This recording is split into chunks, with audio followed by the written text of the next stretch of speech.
Hi, my name is Eve Pierpont, and I'm the editor for Mixed Sounds Music Features section. I'm here today with Luke Pritchard from the Kooks. Hi, Luke. Hello, wonderful to talk to you. I'm very glad to be here. How are you? You as well, and I'm good. How are you? Really good. Yeah, we're in DC today and we were in New York last night. We had an amazing gig at this venue called Pier 17, which has kind of blown all our minds because it's on the top of a building and you play with the backdrop of New York City. So feeling quite grateful today to be musicians and to be able to play in cool places like that. So yeah, we're on fire. That's awesome. That sounds really cool. Sounds like a nice venue, and it kind of leads into my first question of how has the tour been going with Lovely the band, who you collaborated with on Genie, and what do you look forward to most when touring in America? Yeah, I mean it's been amazing. It's always great. And the last time we came here, we hadn't been for so long after the quarantine and everything. So we're kind of rekindling our relationship with the United States. And it's funny because I always feel like it's a bit of a pilgrimage because it's really the kind of roots of all the music we love came from here. So it's always cool to kind of pick up that vibe. Like the other day, me and Hugh played at the Bitter End in New York, which is like a legendary Greenwich Village folk scene place, and it's just stuff you can't. There's nowhere like it in the world. And so we feel really good to be back, and yeah, great to be playing with our mates. Lovely the band. We performed Genie the other night, which was cool and good. Funny because we met them on this tour because we we did the song remotely, which is quite Oh, funny. that's So funny. it's good to see them in person. Yeah, but it's been all good vibes so far. Thank you. That's good. So the album was born out of the desire to reconnect to the band's roots, not necessarily sonically, but its influences. How did that idea shape the creative process behind the album, and how did you ensure that identity of the Kooks was harnessed in Never Know? Yeah, I mean, I think it was the right time. It's a kind of chapter of the band. We had really evolved a lot, and I think with the huge success of our first album, especially in Europe and Australia and a lot of places, it was such a big album that we almost found ourselves running away from it a bit.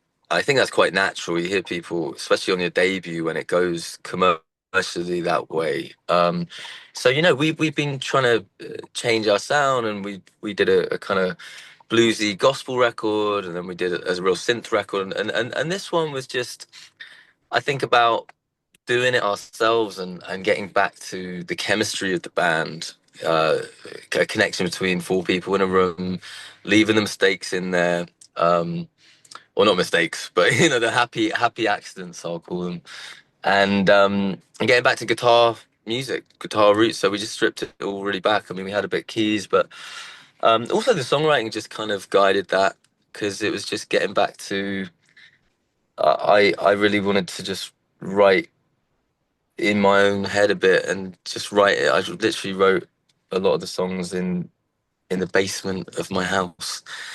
So it was like the old days for me. It's like rather than bringing other people in and collaborating too much, it was quite a um, an introspective kind of writing process that led itself well to a stripped back record. And yeah, we went to the countryside and we just kind of just got in the room together. No producer. I mean, I produced it myself, but it was just the band doing it all, really just fleshing it out and trying to pick up great vibes. And I think there's some. I think we achieved that certainly on some of the songs. Yeah, definitely achieve that for sure. And kind of goes into one of my other questions of like your lyrics have always been so poetic yet straightforward and seem so effortless. What does your process look like for writing lyrics? And is this something that came naturally or a craft you've worked on to perfect? That's very kind. Thank you. Yeah. I mean, it's like they are really like poetic, but like they're not over metaphorical or anything like that, you know? Mm. Yeah, I like to be direct and simple, and I'm a bit of a softie. I'm a romantic, really, and this album is certainly that way inclined. But I think. again, it's just like trying to like with this new album, it's just trying to reconnect with the artists that really inspired the band, and that's what those artists do. Is trying to find even going back to Buddy Holly and Everly Brothers and things like that that I was really inspired by when I was younger. That it's the beginnings of rock and roll where it really is just yeah, you're not trying to be particularly smart. You're just trying to be very honest, and I think that's what my writing's always been about. It's just to try and be very honest, and you're trying to find potency in a couple of lines that really sum up what you're talking about, and that can be quite a challenge. And like I say, I just feel like the songwriters I love, that's what they do. You know, Bob Marley and um, yeah, I mean Sting with the Police, and you know, it's direct, and I aspire to write in that way. Yeah, definitely. Well, you have it nailed down for sure.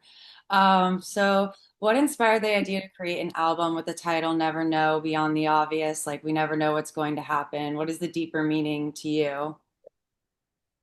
The deeper meaning, as you've said, I'm not about the deeper meaning. um, There is one.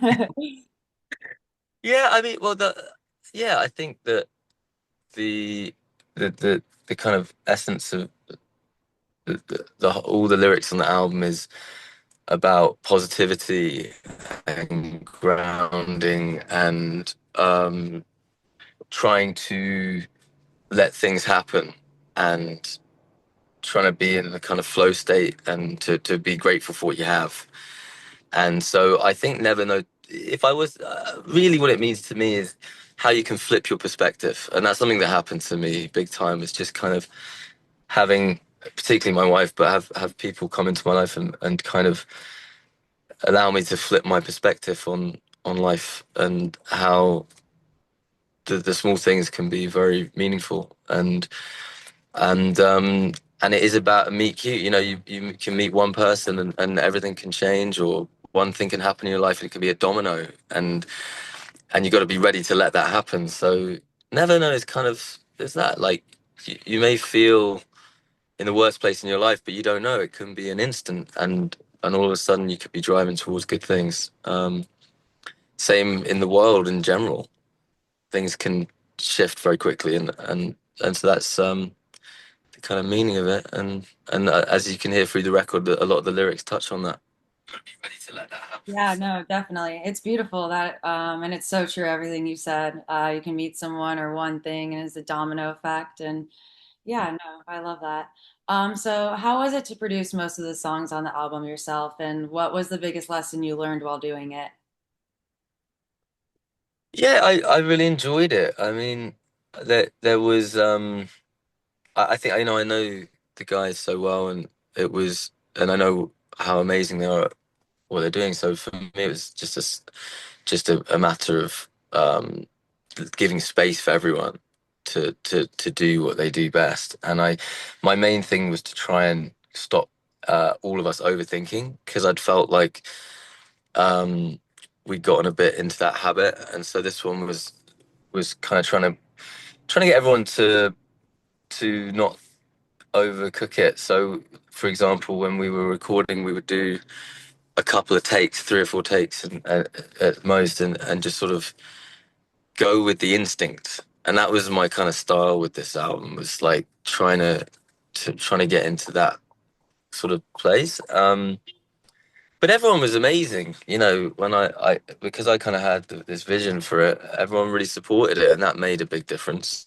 I think, you know, it could have gone another way, but yeah, like it was lovely, and we just had fun with we bought a load of amazing old guitar amps, which is fun because we're like guitar nerds, and then you just let the sonic just be, you know, just put up some mics and record the room. And I did it very, you know, the most of the recording or the pre-production, the recording was done at in a little countryside studio. No, you know, we had like a you know a kettle to boil tea, and that was about it. And it was very simple. And then we did just 1 week in a really professional studio. So that again just gave us like I think the impetus to like really get back to our kind of the humble roots really of how we started making music when we were teenagers.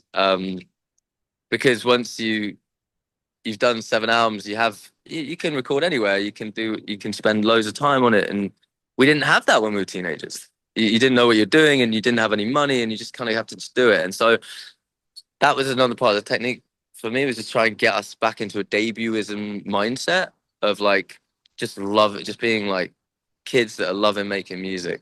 Um, that was the battle. That's very interesting and a very like unique perspective or way to think of it that I honestly haven't really heard before. So I like that a lot. Um, Great.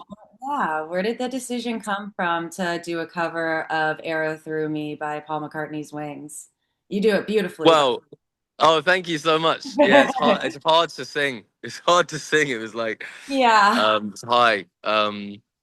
It was amazing. I mean, other than the fact that it's an amazing song, and I felt it became a bit of an anthem on tour. And then when we were in the studio, we were listening to the song a lot, and I just had felt how incredibly modern it sounded. And you think, I just thought this could come out now and it would sound fresh. You know, the production it's quite jazzy. Like it was quite, it's quite complex actually. The very complex the structure, even though it doesn't sound it.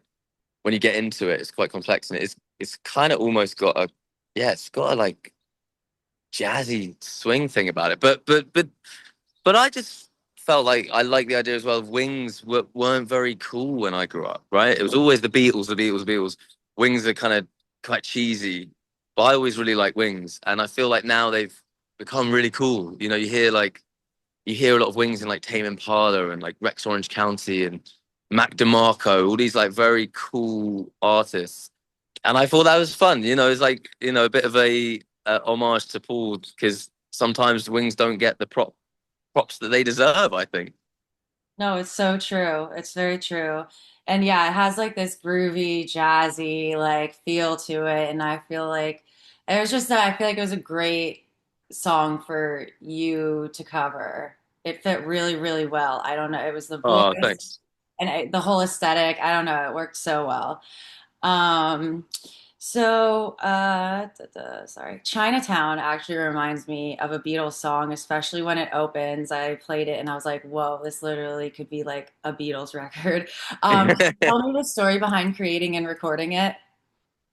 Well, that one is entirely live, pretty much. Oh, wow. So we had these amazing female singers and we had a keyboard guy. So we that's the one song on the album that we just left to the gods. You know, we just put it out there, which is kind of like yeah, the Beatles' early work was like that. And I was doing the kind of those very Beatlesy chords, which I love. I mean, the whole album's got a lot of Beatles actually, but that song, um, I think I just allowed it to be super 60s. I was like, I'm not even going to try and modernize or you know it just was purely trying to reach that 60s lovely reverby thing. It was just as I wrote the song, how I heard it in my head, and I love it. And you got like the girls sound like angels and like floating above it, and it's a song and the song is about forgiveness and acknowledging my own errors, and it's a sort of goodbye song to a relationship that ended badly, and and so it kind of I felt like it could have that majesty. Um, so yeah, and it yeah, I mean it is in its essence, it's just pure '60s songwriting. I just didn't shy away from that at all. I'm just gonna go all in. Yeah, you did, and it worked really well. And it is very 60s, and I love it. It's so good. Thanks so much. Of course. So, what is the inspiration behind If They Could Only Know? Oh yeah, I love that one. If they could only know, it's a very simple message, and I think a lot of people resonate with it or can like really uh, they'll really relate to it. But for me, it's my gran was very close to me when like I grew up a lot with my gran looked after me a lot when my dad died, and also my dad who died when I was a kid. And specifically like my gran, like she died about 10 years ago, and I just felt like she's never really seen me like, figure it out. Do you know what I mean? And I feel like I'm in a good place, and that there was a lot of the albums about that kind of journey, and that song is specifically like, yeah, wishing she could see me with my family, and my dad could see that, and I think a lot of people, I think pretty much anyone in the world can relate to that. It's like there's certain people that they missed out on seeing you figure it out, and you hope that they always knew you would, but you don't know. And so it's a longing song in a way. Yeah. Yeah. Oh, that's beautiful. And I'm so sorry to hear that. But yeah, no, I get it. I both my parents passed away somewhat recently, so like I understand Oh, that. I'm so sorry. Oh, Oh no, God. Yeah. it's okay. No, I'm sorry for you too. But yeah, no, I get that. So very relatable song, like you said. It's like relatable to everybody. Everybody has somebody that they think of like, oh, I wish they could see me now kind of thing, you know? Exactly. Yeah. Exactly. Mhm. I also have a song called "See Me Now." Funny enough. Oh, yes. That's funny. So when you were creating Talk About It, were you planning on it being the album's closing song? Because it fits so well and it leaves listeners in like a dreamy, nostalgic state of mind. Um, I, I think the minute we recorded it, I was like, "That's got to be the last song," because it Yeah. just felt that way. But not. I mean, that song was the last one we did in the studio, and it was at the posh studio, like the nice studio, and I've been like John and Alexis had this little jam thing going on, and I just sat and wrote these lyrics in like 5 minutes, and it was, the lyrics are kind of about a friend who's going through something and feeling like you can't help them, and that's the message.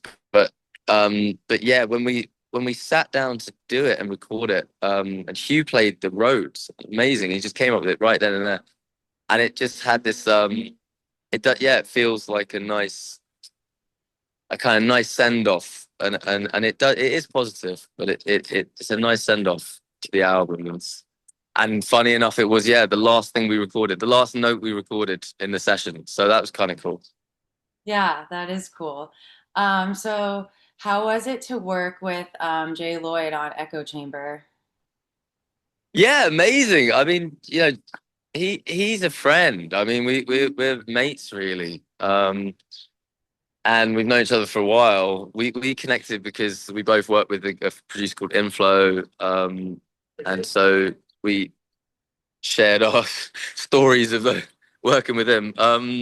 And just one day I was just hanging at his studio, literally just hanging out, and we wrote this song. It was no particular plan to it, and um, I found it amazing working with him. I mean, I think he's very smart, really dialed in, like just knows his studio, knows he's got such a particularly unique sound that he gets, and that you obviously hear it on the recording, particularly the outro, um, and Lydia singing on the BV is so cool. So it was really good. I think it was a good, real 50-50 between what I do and what he does. And I think that was really cool. You don't often get that with collaboration. It's quite hard.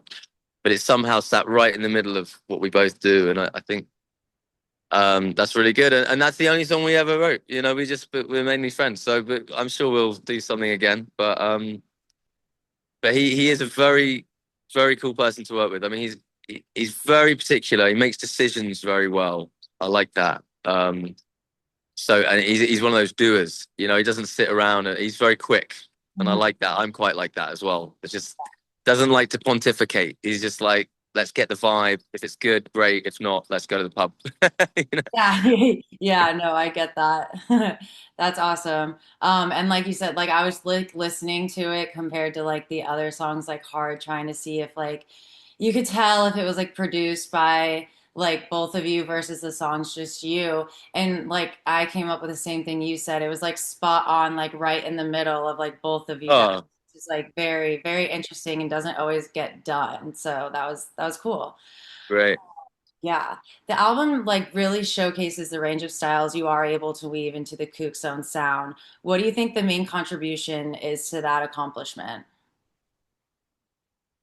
Well, we've always tried to put so many genres into the band. It's been tricky at times. Especially when we first started, with the two original members, like everyone had such different musical backgrounds. So it was trying to put those into one thing, and the songs kind of bind it. Um, but yeah, it can be tricky. But I think on this one, that's the thing. I had this vision, a very clear vision of like the exact influences. And I think that helped. It's just like a few pillars, Buddy Holly, Bob Dylan, The Police, and it's like, the Kinks, and it's like in the Beatles, and it's like you just stick to these things, and you can duck and weave. But cohesion is really hard. I find it really hard because especially now, like, and that's the thing, different, like when we've worked in a different way, because this one we did it very old school, and like I talked about in chemistry and a band record, but we've done records where you're in the studio and you have a producer and you can do anything. It's like you can make it sound like anything with a computer. So it's like quite that's crazy because you can lose cohesion and direction quite quickly because you just want to go, oh great, we're going to do Prince now. Okay, we're going to do, and it's like you just kind of can get lost in it. So this album, that's kind of what I was saying at the beginning, kind of come full circle. This was all about, I was feeling like musically we kind of had lost a bit of that identity, or not lost, but maybe on our way to losing that. So it's just like bringing it right back. Like, what is the band? What are we about? Yeah, no, definitely. Yeah, it was a great album. And like, I can totally see, like, feel like those pillars that you had in mind to do it were all perfectly executed, but also like mesh well together too. As influence, like, you're not grabbing a bunch of different artists from like a bunch of different genres, if that makes sense. So, like, Yeah. yeah, so it just worked. It flows really well. And then last question. It has been almost 19 years since the hit Naive rocked airwaves. What Oh. does that song mean to you now looking back at it? That certainly rocked the airwaves in the UK. I mean, Oh, it did in America too. uh, well, in the UK, in the UK, it's almost become like a standard, if you know what I mean. Like, it's like, I'm so like grateful for that song. It's just one of those songs, people talk about it, it's like, it's a song that changed all our lives Yeah, for and sure. moved us to the mainstream. But I just, it always astounds me, that particular song. Um, like I say, it's just always like people play it in pubs. It's on karaoke. It's like Yeah. it's become a standard in our country. I'm sure I know it was played here, but it's different in the UK. It's like an anthem, and I can't believe that I wrote it, but I did, and there you go. And we didn't even. I mean, of course, regardless of the merit of the actual song, it's just that I'm not talking about that, but just the fact that that happened. It's like zeitgeist, amazing thing. Yeah. Yeah. It just takes one song. Yeah, yeah. One song to change your life. Yeah, Amazing. literally. Yeah, no, that song. I think it's like the way that you sing and the way that it comes in, like your voice comes into it. And I like there's just certain aspects of that song that just make it so special and like such an anthem that, yeah, I don't know. I love that song. And I was like Oh, thank you. first album, like I've been a fan for a really long time. So interviewing you Oh right my God. is like, oh, it's crazy for me. But Oh, that's really yeah. sweet. Thank you so much. No, of course, of Yeah. course. But yeah, that's all I have. And thank you so much for the interview and taking the time to talk with me. I really appreciate it. Eve, it's been an absolute pleasure. I've loved it, and thank you so much. I like for me as well. Thanks for spreading the word about our new album. Appreciate that, and Yeah, of I'm course. sure we'll catch you. We'll catch you when we're in town, hopefully. Yes, yes, definitely. All right. Well, good luck with the rest of your tour and good luck tonight. And yeah, have fun. Thanks, Eve. See ya. Bye. All right, bye.